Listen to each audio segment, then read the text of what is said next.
SMS Königsberg was the lead ship of her class of light cruisers built by the German Kaiserliche Marine, named after Königsberg, the capital of East Prussia. She was laid down in January 1905, launched in December of that year, and completed by June 1906. Her class included 3 other ships, Stettin, Stuttgart, and Nuremberg. Königsberg was armed with a main battery of 10 10.5-CENTIMETER guns and had a top speed of 24.1 knots. After her commissioning, Königsberg served with the High Seas Fleet's reconnaissance force. During this period, she frequently escorted Kaiser Wilhelm II's yacht on visits to foreign countries. In April 1914, the ship was sent on what was to have been a 2-year deployment to German East Africa, but this was interrupted by the outbreak of World War I in August of that year. Königsberg initially attempted to raid British and French commercial traffic in the region, but only destroyed 1 merchant ship in the course of her career. Coal shortages hampered her ability to attack shipping. On the 20th of September 1914, she surprised and sank the British protected cruiser HMS Pegasus in the Battle of Zanzibar. Königsberg then retreated into the Rufiji River to repair her engines. Before the repairs could be completed, British cruisers located Königsberg, and, unable to steam into the river to destroy her, set up a blockade. After several attempts to sink the ship during the Battle of Rufiji Delta, the British sent 2 monitors, Mersey and Seven, to destroy the German cruiser. On the 11th of July 1915, the 2 monitors got close enough to severely damage Königsberg, forcing her crew to scuttle the ship. The surviving crew salvaged all 10 of her main guns and joined Lieutenant Colonel Paul von Lettow-Vorbeck's guerrilla campaign in East Africa. Königsberg was partially broken up in 1963–65 for scrap, and the remains sank into the riverbed. Design: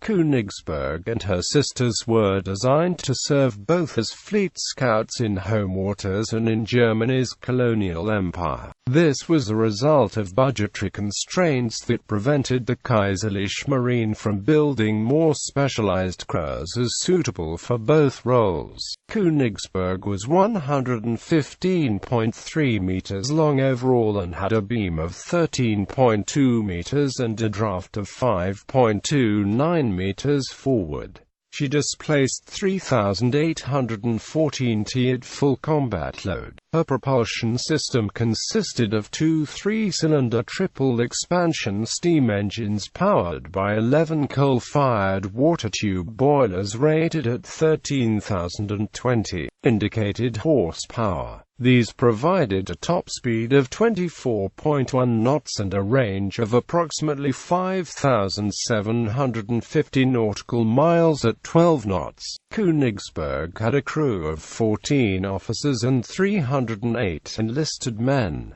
The ship was armed with 10 10.5 cm SKL 45 guns in single pedestal mounts. There were 2 side-by-side forward on the forecastle, 6 amidships, 3 on either side, and 2 side-by-side aft. The guns had a maximum elevation of 30 degrees, which allowed them to engage targets out to 12,700 meters. They were supplied with 1,500 rounds of ammunition, for 150 shells per gun.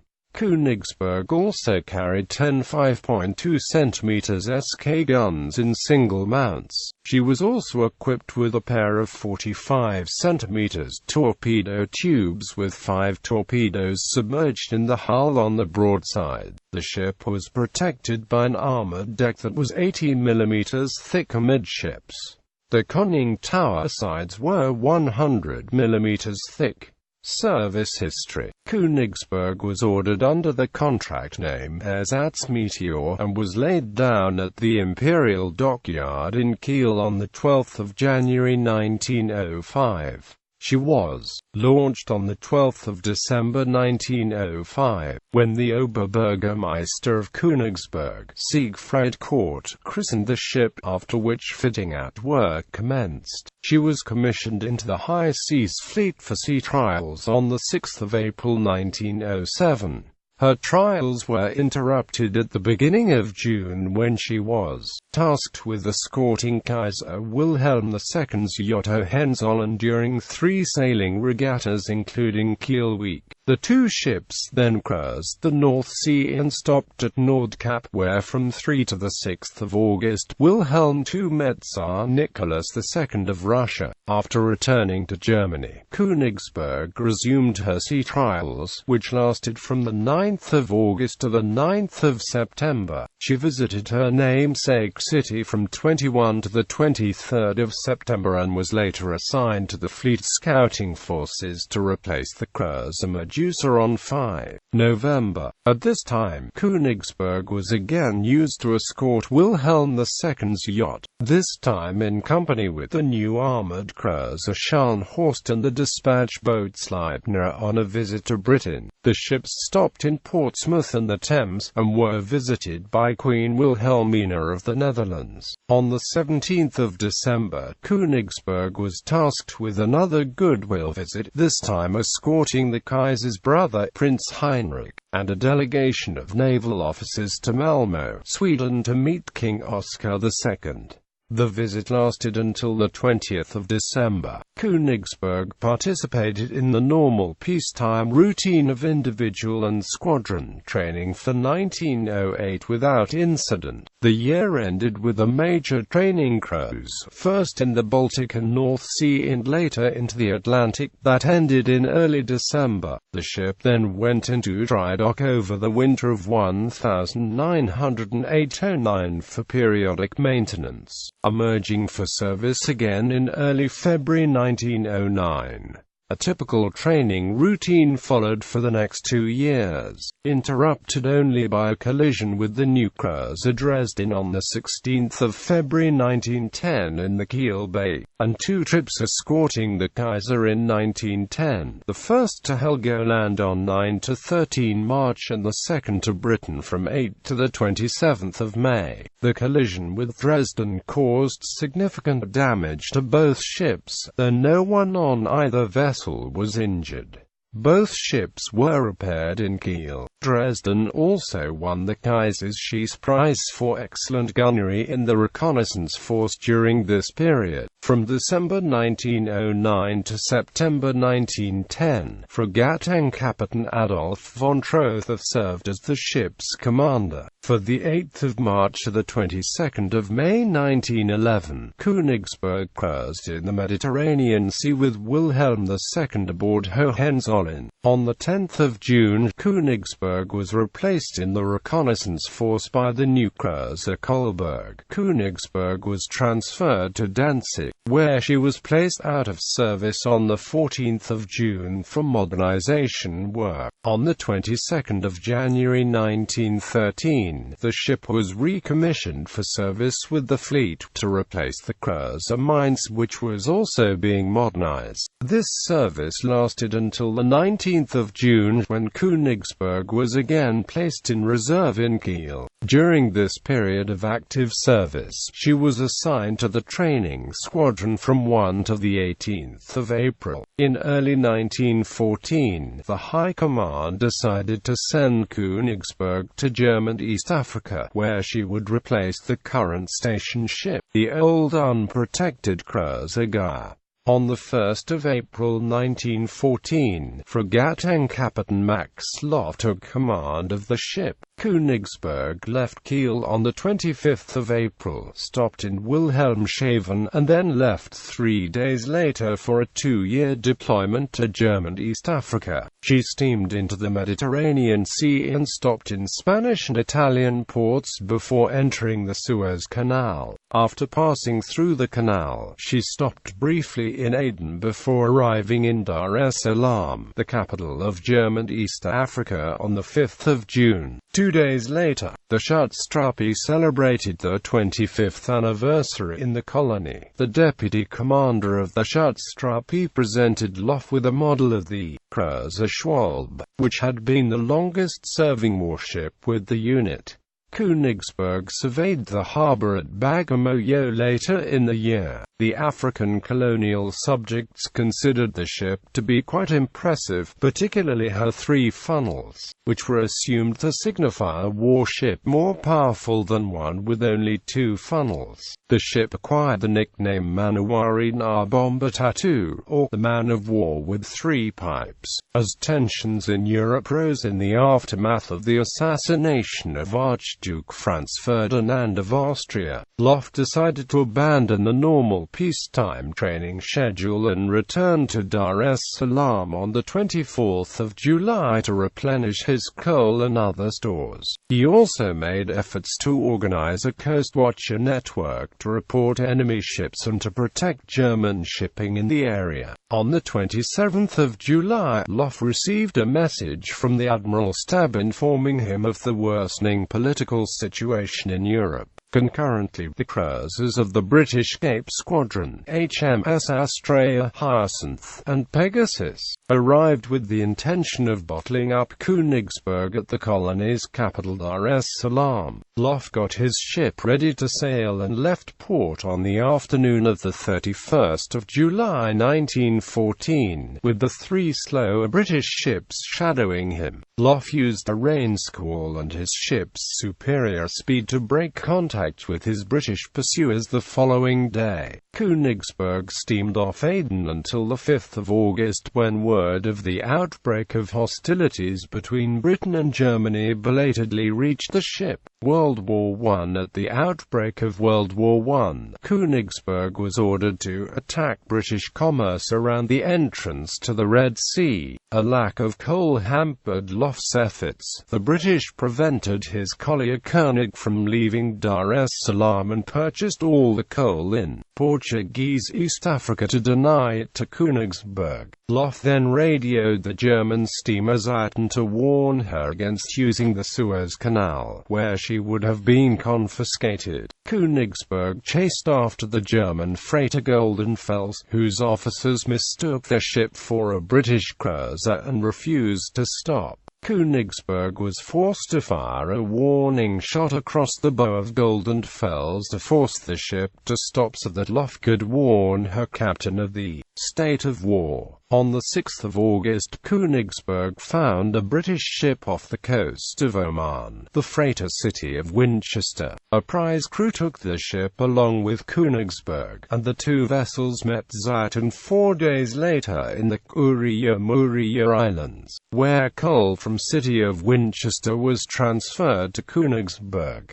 The freighter was thereafter sunk. The British crew was taken aboard Stettin, which departed the following day and stopped in Mozambique. Meanwhile, the steamer Somali, under the command of Corveteng Captain Zimmer, had left Dar es Salaam with a cargo of 1,200 t of coal on the night of 3 to 4 August to resupply Königsberg. The 2 ships met 10 days later. By the time Loff rendezvoused with Somali, his ship was down to a mere 14 t of coal. Somali transferred some 850 t of coal to the cruiser, which permitted a sweep to Madagascar. No British or French ships were found, however, and Königsberg met Somali again on the 23rd of August and took on coal for 4 days of cruising. In the meantime, British warships bombarded Dar es Salaam and destroyed the German wireless station there. By this time, Königsberg's engines required required a thorough overhaul, and Loft needed to find a secluded area where the work could be completed. He settled on the Rafiji Delta, which had recently been surveyed by the survey ship Mo. On the 3rd of September 1914 at high tide, Königsberg passed over the bar at the mouth of the Rafiji and slowly made her way up the river. Coast watches were stationed at the mouth of the river and telegraph lines were run to ensure the Germans would not be surprised by British ships searching for them. Zimmer, who was sending small coastal steamers to resupply Königsberg, observed a British cruiser, Pegasus, patrolling the coast for 2 weeks.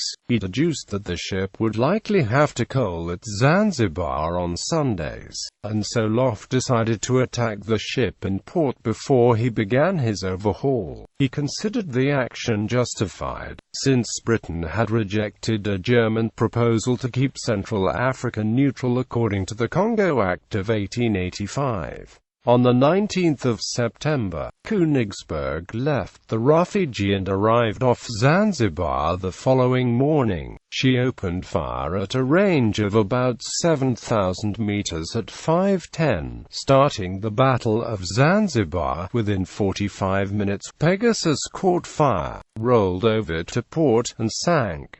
Crewmen aboard Pegasus had raised a white flag, but it could not be seen aboard Königsberg due to the heavy smoke. Pegasus's crew suffered 38 dead and 55 wounded, while Königsberg was undamaged and had no casualties. After sinking Pegasus, Königsberg bombarded the wireless station and dumped barrels filled with sand into the harbor entrance to simulate mines. While leaving the harbor, Königsberg spotted the picket ship Helmut and sank her with 3 shells. The cruiser then returned to the Rafiji River so work could begin on overhauling her engines. The parts would need to be transported overland to the shipyard in Dar es Salaam where they could be rebuilt. While moored in the town of Salale, the ship was heavily camouflaged and defensive arrangements were erected. These included positioning soldiers and field guns to defend the approaches to the cruiser and establishing a network of coast watches and telegraph lines to watch for hostile ships. An improvised minefield was also laid in the delta to keep the British ships from entering the river. Concerned with the threat, Königsberg posted troop transports from India. The British reinforced the flotilla tasked with tracking down the elusive German raider, and placed the ships under the command of Captain Sidney R. Drury-Low. The sinking of Pegasus convinced the British that Königsberg must still be in German East Africa. On the 19th of October, the cruiser Chatham found the German East Africa Line ship Poseidon at Lindi. A boarding party searched the ship and discovered documents indicating she had supplied Königsberg with coal in the Rafiji the previous month. On the 30th of October, the cruiser Dartmouth located Königsberg and Somali in the Delta. The cruisers Chatham, Dartmouth, and Weymouth blockaded the Rafiji Delta to ensure Königsberg could not escape. Battle of Rafiji Delta on the 3rd of November, the British began a bombardment in an attempt to destroy and neutralize Königsberg and Somali. Königsberg was protected by the thick mangrove swamps, which concealed the ship and offered a degree of cover from British shellfire, especially while the British ships remained outside the river. A collier, New Bridge, was converted into a block ship to be sunk in the main channel of the Delta to prevent Königsberg's escape. Despite heavy German fire from both sides of the river, the British successfully sank New Bridge across one of the Delta mouths on the 10th of November, though the German raider could still put to sea via other channels. Loft decided to move his ship further upriver to make it more difficult for the British to destroy her. In doing so, his ship would occupy a disproportionate number of British vessels that could otherwise have been employed elsewhere. In the course of the campaign, the British reinforced the squadron blockading the Rafiji with additional cruisers, including Pyramus and the Australian HMAS Pioneer. A civilian pilot, Dennis Cutler of Durban, South Africa, was commissioned into the Royal Marines and persuaded to make his private Curtiss seaplane available for the British Empire. The Royal Navy requisitioned a passenger ship in Foynes Castle to serve as a makeshift tender for Cutler's aircraft. On his first attempt to locate the cruiser, Cutler, who did not have a compass, got lost and was forced to land on a desert island. On his second flight, he successfully located Königsberg, and a third flight with a Royal Navy observer confirmed his observations. His aircraft's radiator was damaged on the flight and he was grounded until replacement parts could be brought from Mombasa. A pair of Royal Naval Air Service Sopwiths were brought up with the intention of scouting and even bombing the ship. They soon fell apart in the tropical conditions. A trio of short seaplanes fared a little better, though they too were quickly disabled by the conditions. Also in November, the British sought to use the 12-inch guns of the old battleship Goliath to sink the cruiser. The attempt was unsuccessful, once again because the shallow waters prevented the battleship from getting within range. In December, Oberstleutnant Paul von Lettow-Vorbeck requested as many crew members from the ship as possible for the East Africa campaign against the British. A total of 220 men were left aboard to keep the ship in fighting condition. This was not enough, however, to permit the ship to go to sea. Königsberg moved further up the river on the 18th of December. On the 23rd of December, the British used a pair of shallow draft ships to sail up the delta. They hit Somali once before German defensive fire forced them to retreat. In the meantime, conditions were deteriorating on Königsberg. There were shortages of coal, ammunition, food, and medical supplies. Although safe from the British, the crew was ravaged by malaria and other tropical ailments. Generally cut off from the outside world, the morale of the sailors fell. However, the situation was marginally improved with a scheme to resupply the ship and give her a fighting chance to return home. A captured British merchant ship, Rubens, was renamed Kronborg. It was given a Danish flag, papers, and a crew of German sailors selected for their ability to speak Danish. It was then packed with coal, field guns, ammunition, small arms, and various supplies. As the freighter approached East Africa, Königsberg prepared to sortie to meet the ship and attempt to break out and return to Germany. Instead, Königsberg was trapped in the river by two cruisers and several smaller vessels. Hyacinth intercepted Kronborg as she approached, and chased her to Mansa Bay. The trapped ship was forced to ground and set on fire, but the Germans salvaged much of her cargo and put it to use later in the East Africa campaign. Finally, in April 1915, the British Admiralty agreed to a plan submitted by Drury Lowe the previous November, which envisioned attacking the German cruiser with shallow draft monitors, capable of navigating the Rufiji River. Two of the warships, Mersey and Seven, armed with a pair of 6-in guns each, were brought from Britain. Königsberg had in the meantime been moved a third time, even further upriver. On the 6th of July 1915, the two monitors crossed the outer sandbar and steamed up the river. Despite heavy fire from German positions on the river banks, they stopped at a point they thought to be 10,000 yards from Königsberg, which would be in range of their own guns but farther than the smaller German guns could reply.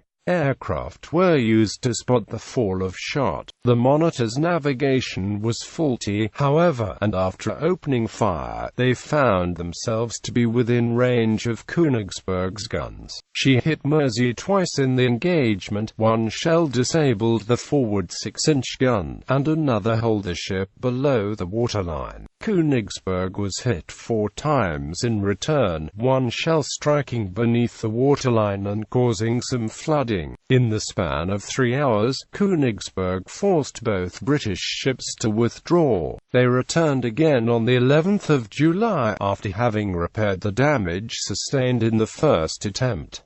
The two monitors conducted a 5-hour bombardment. Königsberg opened fire at 12:12, initially with 4 guns, but only 3 guns remained in action after 12:42, 2 guns after 12:44, and 1 gun after 12:53. The two monitors did not respond until 12:31, once they had been anchored into the firing positions, and scored several serious hits that caused a major fire at the ship's stern and inflicted heavy casualties. By 13:40, Königsberg had run low on ammunition and her gun crews had suffered very heavy casualties, and so LAF ordered the crew to abandon ship and to drop the breech blocks for the guns overboard to disable them. 2 torpedo warheads were detonated in the ship's bow to scuttle her. The ship rolled over slightly to starboard and sank up to the upper deck with her flags still flying. 19 men had been killed in the battle, with another 45 wounded, including LAF. Later that day, the crew returned to haul down the ship's flag and gave 3 cheers for the Kaiser. The guns and other usable equipment were salvaged from the wreck starting the following day. The guns were converted into field artillery pieces and coastal guns, together with the ship's crew. They went on to sea service in the East African Land Campaign under Lieutenant Vorbeck.